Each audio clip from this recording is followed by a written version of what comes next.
안녕하십니까. 소개를 받은 한국고등직업교육학회 직업교육 원장도 맡고 있고요. 전국의 전문대학 기획실처장협의회 회장을 지금 맡고 있습니다. 오늘 이런 귀한 자리를 마련해 주신 우리 대한공업교육학회 우리 김선태 학회장님 감사드리고요. 또 특별히 우리 한국직업능력개발원에게도 감사를 드립니다. 저는 사실은 기획처장을 한 전문대학에서 12년째 지금 하고 있습니다. 전문대학에 가야 할 방향과 정책에 대해서 매년 고민을 하고 있는데요.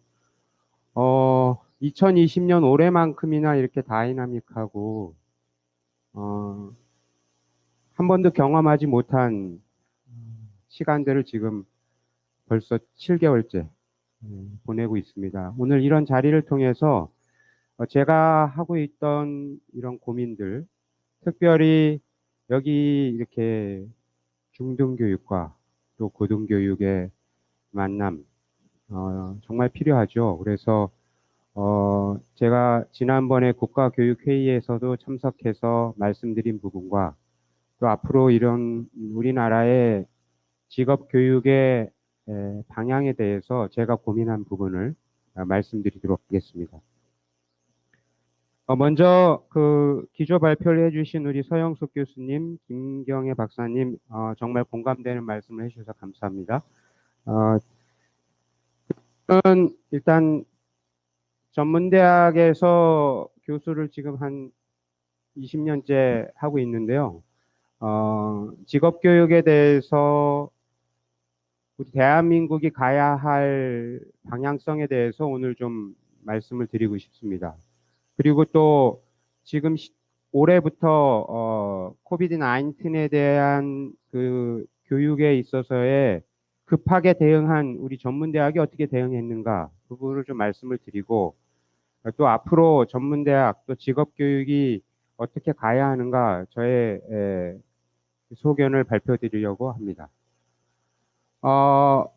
먼저 교육의 주체에 대해서 고민을 하지 않을 수 없죠. 근데 어떤 분이 저한테 이런 말씀을 하더라고요. 학교 환경이 바뀌지 않는 것이 마치 교도소하고 똑같다. 교도소의 환경이 바뀌지 않은 교육 환경과 학교가 거의 비슷하다. 이런 말씀을 듣고 제가 가슴이 꽉 막혔는데요. 교수도 못하다. 그럴 수도 있습니다. 자, 그래서 저는 교육의 주체가 여러분들도 알다시피 학생 그리고 교수 가장 중요하죠. 그리고 직업교육에서는 산업체의 의견을 수렴해야 되는 이게 지금 잘 서로 간에 소통이 돼야만 교육이 잘한다 이런 소리를 듣는데 지금 2020년대에서 제가 고민하고 있는 것은 엄청나게 빠르게 변하는 기술의 산업체에서의 요구, 맞춤형 교육 계속 하라고 그러는데 그 맞춤형 교육을 할 수 있는 환경이 구축되어 있는가 고민하지 않을 수 없습니다. 반성하지 않을 수 없죠. 그래서 지금 2020년대 학번이 지금 들어왔어요. 들어왔는데 어떤 학생들이 들어왔는지 분석을 하지 않고 교육을 한다는 것은 뭐 실패의 지름길이죠. 그 학생들을 얼마나 교수자가 알고 있는지, 선생님들이 얼마나 알고 있는지 그 출발이 잘못됐으면은 교육을 제대로 할 수 없습니다. 그 산업체도 똑같습니다. 좋은 학생 보내달라고 하는데요. 과연 지금 세대에 맞는 산업체 환경이 구축되고 그 대표이사님들이 뽑아달라고 하는지 좀 생각해 봐야 합니다. 제가 학생들을 좋은 회사에 많이 보냈는데요. 한 달 만에 나온 학생도 있고요. 2달 만에 나온 학생이 있습니다. 왜 나왔냐고 물어보면 자기가 생각한 직장이 아니라는 것입니다. 시대적인 고민을 해야 되죠. 지금 이 밀레니얼 세대가 어떤 세대인지를 모르면 저희가 생각하는 직업교육은 실패할 수밖에 없다. 그 일을 위해서는 대학뿐만 아니라 산업체, 정부 모두가 같은 고민을 해야 하는데 어디 특정 어, 단체에만 그 책임을 줘서도 절대 해결할 수 없다는 것입니다. 자, 그래서 지금 뭐 빅데이터로 실시간으로 분석되고 있죠. 학생들이 어디에 커멘트를 남기면 그게 빅데이터로 돼서 다 분석되고 있습니다. 이번 주에는 젊은 친구들이 어떤 거에 관심이 있는지 다 분석되고 있죠. 그런 시대에 저희가 살고 있죠. 자, 그래서 제가 말씀드린 부분은 지금 여러 가지 밀레니얼 세대들의 키워드가 다 갖고 있고요. 잘못하면 이 세대들한테 저희는 여기 보시는 대로 꼰대다 뭐 이상한 얘기만 듣게 됩니다. 이 세대들한테요. 또 앞으로 후속 세대들한테 그런 얘기를 듣게 되겠죠. 그래서 첫 출발은 저는 전문대학뿐만 아니라 직업교육의 방향성에서 제일 먼저 고려해야 될 부분은 새로운 세대에 대한 정확한 분석, 이해, 소통이라고 저는 생각합니다. 거기에서 교육이 바로 서지 않으면 실패할 것이다. 저는 이렇게 생각합니다. 자, 그래서 지금 저희가 코로나19가 터지고 급하게 수업을 못 들어오는 학생들을 위해서 여러 가지 노력을 했죠. 제가 지금 이것은 급하게 우리 대학에서 꾸며서 지금 세대들은 뭐에 적응이 됩니까? 어렸을 때부터 일타 강사들이나 유튜브를 통해서 교육을 했죠. 이렇게 안 찍으면 안 봅니다. 그래서 급하게 전자칠판을 도입하고 녹화해서 이 전국의 전문대학에서 이렇게 지금 강의를 찍고 있고 일반 대학도 마찬가지죠. 강의를 찍었습니다. 이것은 지금 OBS라는 프로그램으로 강의를 녹화한 것입니다. 제가 지금 보여드리는 것은 코로나19에 대해서 수업의 혁신을 하기 위해서 교육자들은 어떤 노력을 해야 되는가 고민해 봐야 되는데 다양한 컨텐츠를 제작할 수 있는 프로그램을 안 써보고 자기 수업에 어떠한 것을 접목시키는지를 고민하지 않으면 실패한다. 그러니까 지금 동영상 원격 교육을 녹화하는 데 있어서 프로그램이 다양한데 아까 제가 찍었던 전자칠판을 활용해서 효과를 볼 수 있는 강의가 있고 OBS나 그 다음에 이런 줌을 통해서 내 수업에 있어서 최대한 잘 가르치는 부분을 할 수 있는 게 다 다르다는 것입니다. 근데 그건 누가 판단해야 되느냐? 바로 가르칠 교육자가 판단해서 내가 가르칠 이 전공이 어떤 걸 통해서 적용하면 최고의 효과가 나타날 수 있겠다는 고민을 지금 빨리 해야 된다는 거죠. 그렇게 고민을 안 하면 밀레니얼 세대들한테 곽광을 받을 수 없다. 실패할 것이다. 그래서 지금 여기 보시면 제가 이제 제작을 하고 그 다음에 유튜브로 한번 이렇게 채널을 만들어서 또 뿌려도 봤습니다. 자, 그러면 제가 지금 말씀드리려고 하는 이 부분은 지금 이거는 닥줌이라는 프로그램을 또 찍은 것입니다. 엄청나게 다양한 컨텐츠 툴들이 많이 제작되고 있고 발빠르게 지금 몇 개월 사이에 동안에 교육자들이 관심이 없었죠.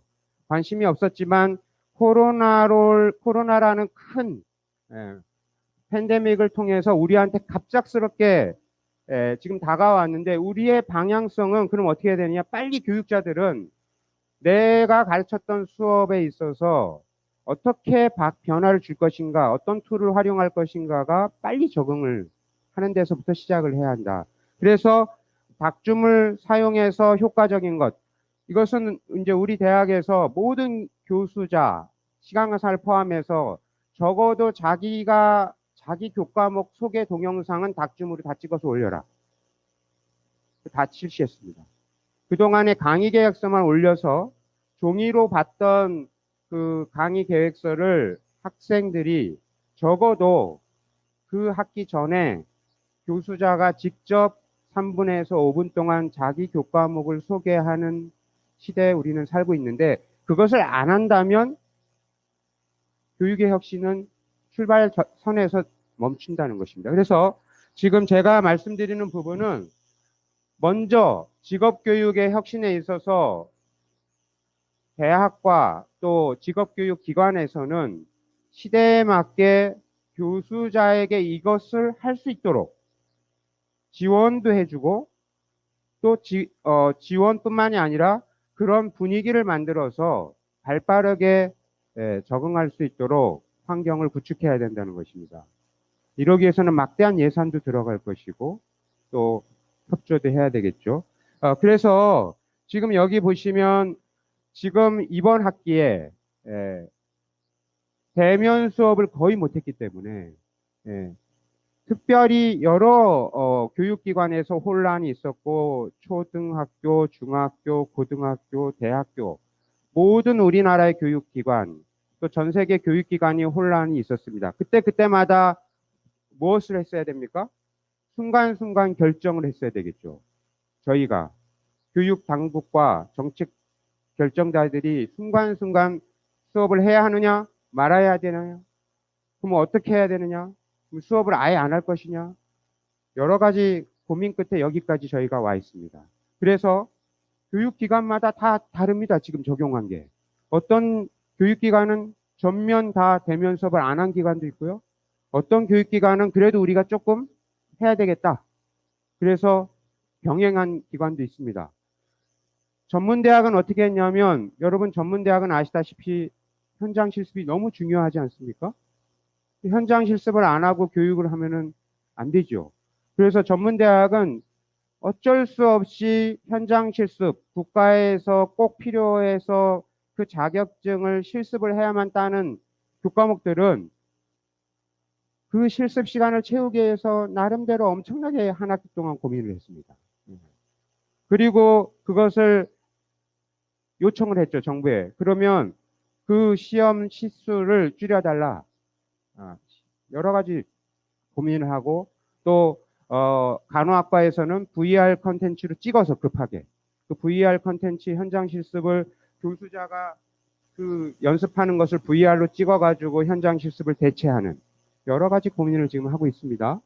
자, 그래서 지금 뭐 직업교육에 있어서는 현장 기술을 갖춰야 되기 때문에 현장 실습이 빠진 직업교육은 상상할 수 없습니다.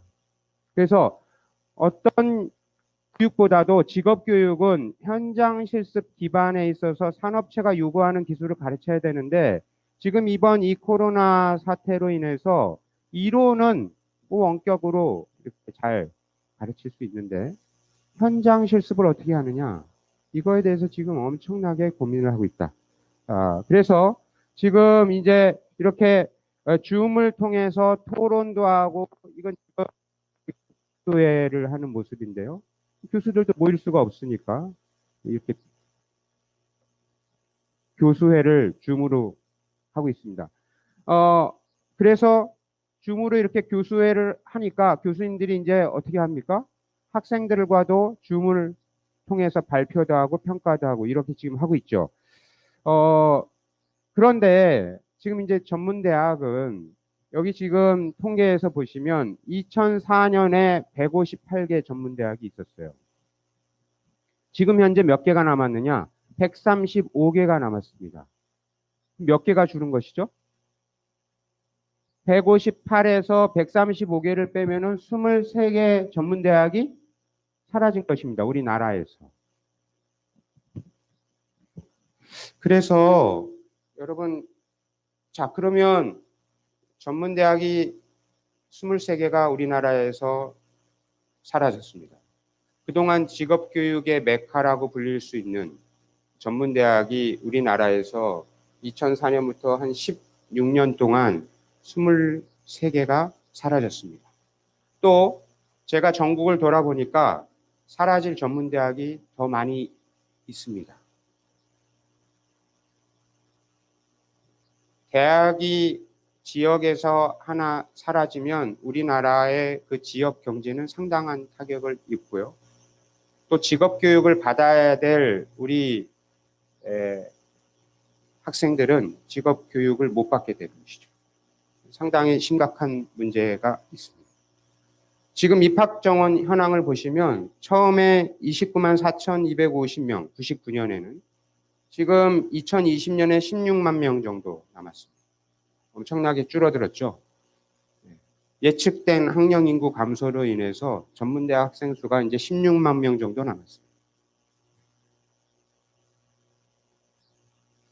그래서 이제 정부에서는 전문대학의 역할에 있어서 지역에 있는 평생교육 체제로 강화하라고 정책을 이제 전환하고 있습니다. 그렇게 해야 될 것입니다.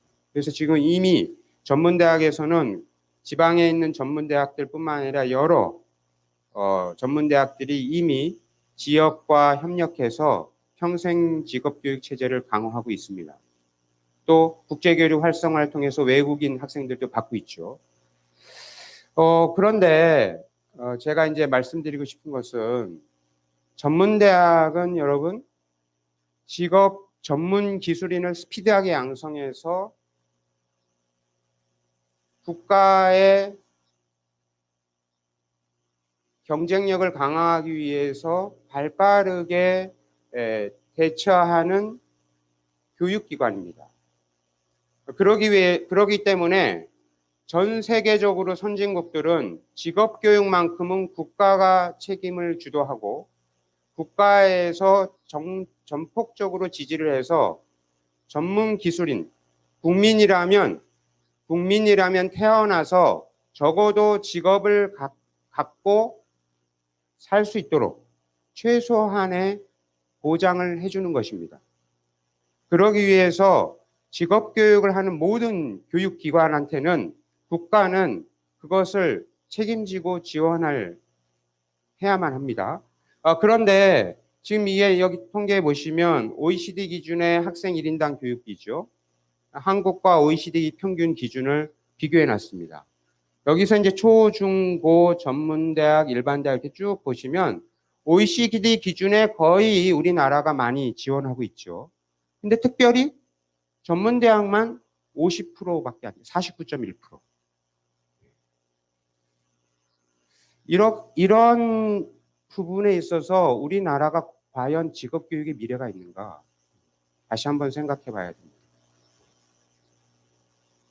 선진국들은 전부 다 골고루 다 국가의 책무를 다 지원하고 있습니다. 특별히 제가 강조드리는 것은 이제 앞으로 우리 후학들 또 저희 지금 태어나는 사람들이 적어도 직업을 갖고 내가 살 수 있도록 만들어야 되지 않습니까? 그 직업 교육은 그만큼 중요합니다. 그래서 직업 교육을 하는 우리 직업계 고등학교 또 전문대학 직업 교육을 하는 기관에는 반드시 OECD 기준의 예산을 국가는 책임지고 지원해야 된다는 것입니다. 그걸 해결하지 않으면 우리나라는 직업을 국민이 갖고 싶어도 교육을 못 받기 때문에 국가 경쟁력은 계속 낙후된다. 그것은 이미 입증이 돼 있습니다. 왜 선진국들이 지원을 합니까? 그건 입증이 돼 있는 것입니다. 그래서 저는 지금까지 계속 제가 주장을 했지만 직업교육만큼은 국가가 책임지고 예산을 확보해서 우리나라의 미래를 책임질 직업은 국민 누구나 직업을 원하면 갖고 싶은 사람이 가질 수 있도록 반드시 예산을 지원해야 된다는 것입니다. 여기 보시면 특별히 참고로 교육부 재정지원 현황을 제가 갖고 왔습니다. 일반 대학과 전문 대학을 보면 거의 8대 2죠. 저는 이게 뒤바뀌어야 된다고 생각합니다. 오히려 직업교육을 중심으로 하는 전문 대학에 80% 주고 일반 대학은 20% 줘야 된다고 생각합니다. 제 생각이 너무 편협된 것인지 모르는데 어쨌든 저는 그렇게 주장하고 싶습니다. 예. 그리고 앞으로도 저는 일반 대학 너무나 중요하지 않습니까? 우리나라 미래를 위해서. 그래서 일반 대학이 가야 할 길을 지원하는 거 무조건 해야죠. 그러나 적어도 직업교육이 더 비중을 많이 둬서 누구나 직업을 가질 수 있는 교육기관에 좀 더 지원을 국가는 해야 한다. 이렇게 저는 생각하고요. 자, 제가 이 부분을 주장하기 위해서 계속 이렇게 기사를 냈습니다. 기사를 내다가 보니까 기사를 막 내니까 협의회장까지 하게 됐습니다. 네. 너무나 중요하기 때문에 언론에 알리고 또 기관에도 알리고 했는데 아직까지 정부 정책이 예산이 확보가 어렵습니다. 여기 계신 분들 또 유튜브를 통해서 보시는 분들께서 저는 이제는 직업교육을 하는 직업계 고등학교 그리고 전문대학에 국가가 좀 더 예산을 지원해야 된다고 생각합니다. 그리고 특별히 제가 오늘 이제 주장하고 싶은 것은 전문대학 혁신의 방향에 있어서 이미 국회나 엄청나게 많이 제안을 드렸습니다. 첫 번째는 수업 연한 다양화입니다. 여러분도 한번 생각해 보십시오. 산업체에서 요구하는 부분, 직업을 갖는데 필요한 부분에 있어서 이제 오래된 1950년도에 했던 수업 2년제, 3년제, 4년제 이렇게 획일적으로 할 필요가 없다는 것입니다. 필요한 직업별로 교육과정을 설계해서 6개월 만에 끝낼 수 있으면 6개월만 하는 것입니다. 1년 만에 그 직업에 있어서 인정받으면 1년 만에 그 교육과정을 설계해서 학위를 줘야 하는 것입니다. 그런 시대에 살고 있는데 이것을 지금 법으로 막고 있습니다. 그러니까 시대에 안 맞죠. 1년만 해도 되는데 억지로 2년을 합니까? 안 맞지 않습니까? 예. 그럼 바리스타 자격증을 따고 바리스타 직업을 갖는데 1년만 하면 되는데 2년짜리를 합니까? 그렇게 필요 없죠. 예. 여러 가지 직업이 이제 새로 창출되고 직업이 새로운 신직업이 나왔는데 그거에 맞는 수업 연한을 다양하게 해서 그거를 대학에서 또는 운영할 수 있도록 해야 되고요. 지금 원격 교육이 지금 코로나 때문에 이제 급하게 지금 하고 있는데 20% 제한이 걸려 있습니다. 20% 제한이에요. 제가 작년에 미국의 최고의 혁신대학 ASU에 갔다 왔습니다.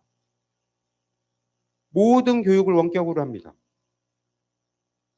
근데 우리나라는 대학에서 원격 교육은 20%까지밖에 못해요. 그러면서 미국의 혁신대학처럼 따라가라. 안 맞지 않습니까? 법으로 필요한 교과목은 필요하면 원격으로 할 수 있게 이제 해야 합니다. 법을 빨리 풀어야 되겠죠. 그리고 교육 관계자 분들께서 다 모여서 또 그러한 부정적인 영향을 줄여야겠죠. 뭐가 문제인지. 그러나 법으로 굳이 20%까지만 해야 한다. 이제 그런 시대는 지났다. 저는 그렇게 생각을 합니다. 두 번째는 여러분 현장 실습 문제 터졌죠. 작년에도 고등학교에서 안타까운 사건이 있었죠. 실습 나가서 사태가 발생해가지고 해결해야 합니다. 그걸 해결하기 하다 보니까 잘못 또 꼬여가지고 산업체가 이제 안 받겠다고 합니다. 현장 실습 학생들을. 그래서 저는 제가 말씀드리고 싶은 부분은 시대에 맞게 직업교육에서 가장 중요한 현장 실습 문제를 해결하기 위해서 정부 기관에서 법을 빨리 바꾸고 그 다음에 현장 실습에 관련된 교육이 이루어질 수 있도록 지원을 해야 하고 현장 실습을 이루어질 수 있도록 번역별로 거점 센터를 만들어서 학생들이 온라인에 들어가면 내가 가고 싶은 현장 실습 곳을 선택해서 가야 합니다. 외국처럼.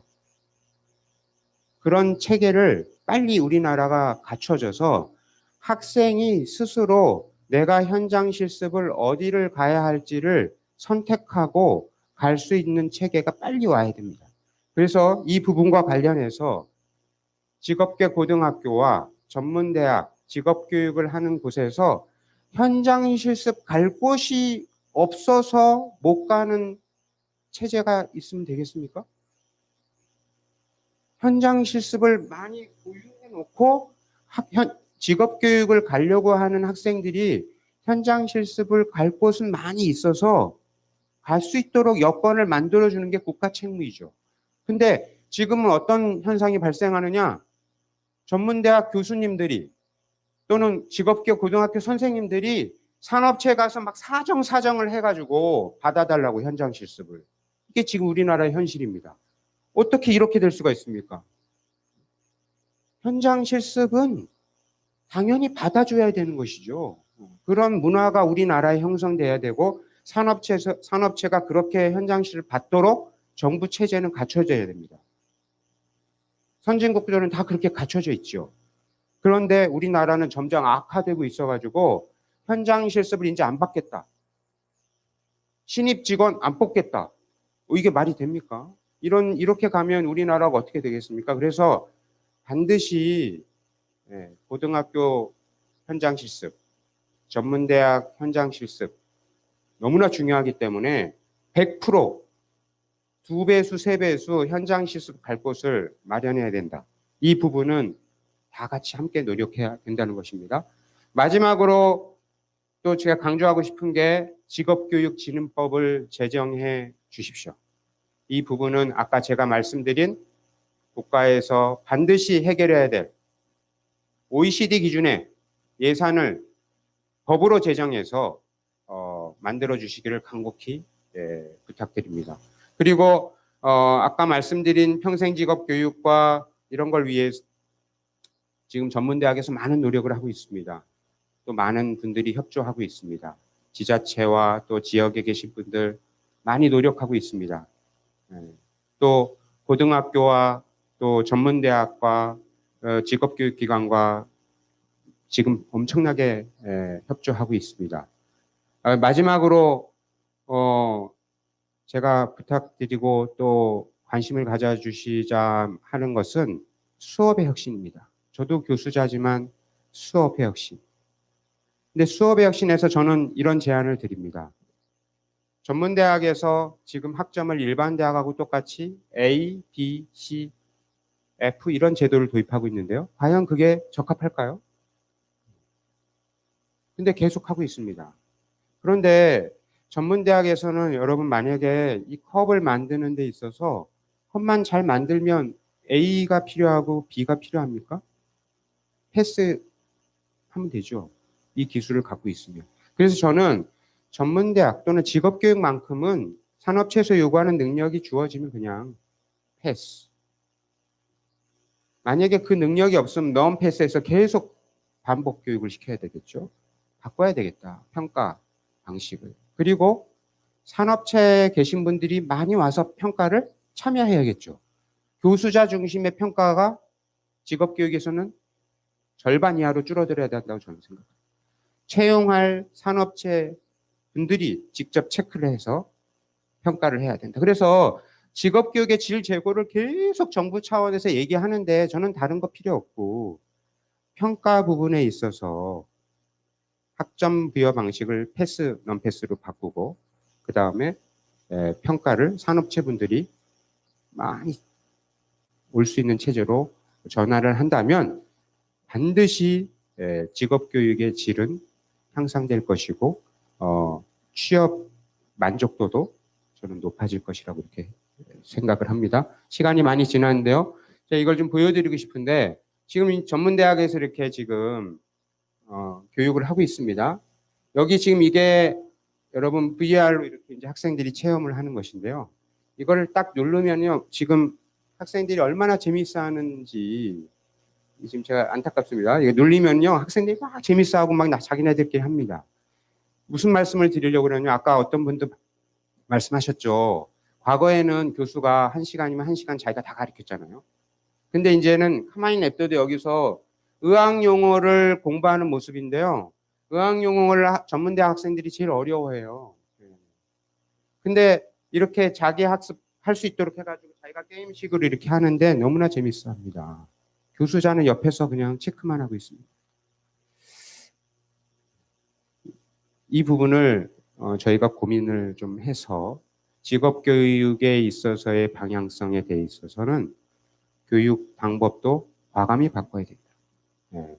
는 것을 말씀을 드리는데 이렇게 이런 방법들을 하려면 뭐가 필요합니까? 예산이 필요합니다. 예산. 예. 예산이 없이는 이런 걸 어떻게 도입하겠습니까? 그래서 정부 차원에서 직업교육에 예산을 많이 좀 할당해 주시기를 간곡히 부탁드립니다. 예. 경청해 주셔서 감사합니다.